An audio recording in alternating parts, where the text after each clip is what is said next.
మన దేశ సరిహద్దుల్లో కూడా బలమైన పటిష్టమైన రిక్వైర్డ్ ఆర్మీ స్టాఫ్ ఉండాలి.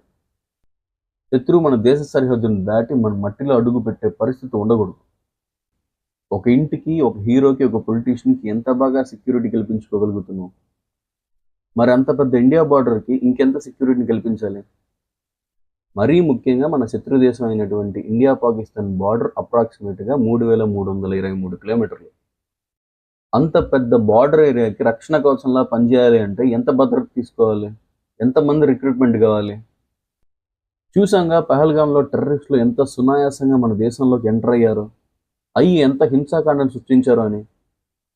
అందులో ఒక టెర్రరిస్టు మన ఇండియన్స్ని నువ్వు ముస్లింవా హిందువా నీ పేరేంటి అని అడిగి మరీ చంపాడు. మతం పిచ్చిలో ఉన్న ఈ టెర్రరిస్టులకు అర్థం కాని విషయం ఏంటంటే, హిందూ వెళ్ళి ముస్లింని చంపినా, ముస్లిం వచ్చి హిందూని చంపినా అక్కడ చనిపోయేది మనిషే కానీ మతం కాదు కదా అన్న విషయం ఈ టెర్రరిస్టులకు ఎందుకని అర్థం కాదు. లేదు, ఒకవేళ అర్థమైంది కాబట్టి వీళ్ళని టెర్రరిస్టులు అంటారా? అయినా ఇతర మతస్థులను చంపడం, తమ బలహీనతలను ఎదుటివారి మీద ప్రయోగించడం ఏ న్యాయం? గన్తోనో, బుల్లెట్తోనో, బాంబులతోనో మతాలను ఎలా నాశనం చేయగలుగుతారో నాకైతే అర్థం కాదు.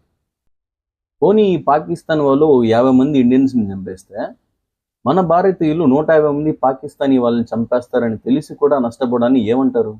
మూర్ఖత్వం అంటారు. ఈ మూర్ఖులకి ఇవేమి అర్థం కావు.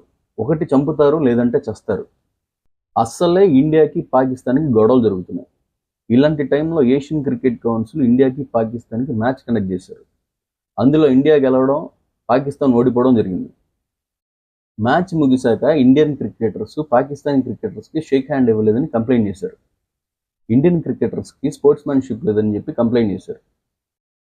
నాకు అర్థం కాదు, రీసెంట్గా పహల్గామ్ అటాక్లో 29 మంది అమాయకులైన సివిలియన్స్ చనిపోతే వాళ్ళ మరణానికి సమాధానం ఇద్దామని ఆపరేషన్ సింధూర్ అని పేరు పెడితే, ఇప్పుడున్న పాకిస్తాన్ టీంలోని ఒక ప్లేయర్ ఫహీమ్ అష్రఫ్ ఆపరేషన్ సింధూర్ అనే పేరుని అవమానిస్తూ ఆపరేషన్ సోగ్రాత్గా పేరు మార్చి ట్వీట్ చేశాడు. అలాంటి వ్యక్తికి షేక్ హ్యాండ్ ఇవ్వలేదని కంప్లైంట్ చేస్తారా? స్పోర్ట్స్మెన్షిప్ లేదని అంటారా? ఇది ఎంతవరకు న్యాయం? ఈ ఓటమిని, ఈ విషయాన్ని ఎంత పెద్దది చేస్తారో తెలియదు. రిటైర్డ్ మేజర్ జనరల్ జీడీ బక్షి గారు పహల్గామ్ అటాక్ జరిగిన తర్వాత ఇండియన్ ఆర్మీ గత 3 సంవత్సరాలుగా ఎటువంటి రిక్రూట్మెంట్ చేయలేదు, నేను పనిచేస్తున్న సమయంలో ప్రతిదీ అండర్ కంట్రోల్లోనే ఉండేది, ఇప్పుడు కేవలం రిక్రూట్మెంట్ లేకపోవడం వల్ల, తక్కువ స్టాఫ్ ఉండడం వల్ల అమాయకులైన సివిలియన్స్ చనిపోయారు అని బాధపడ్డారు.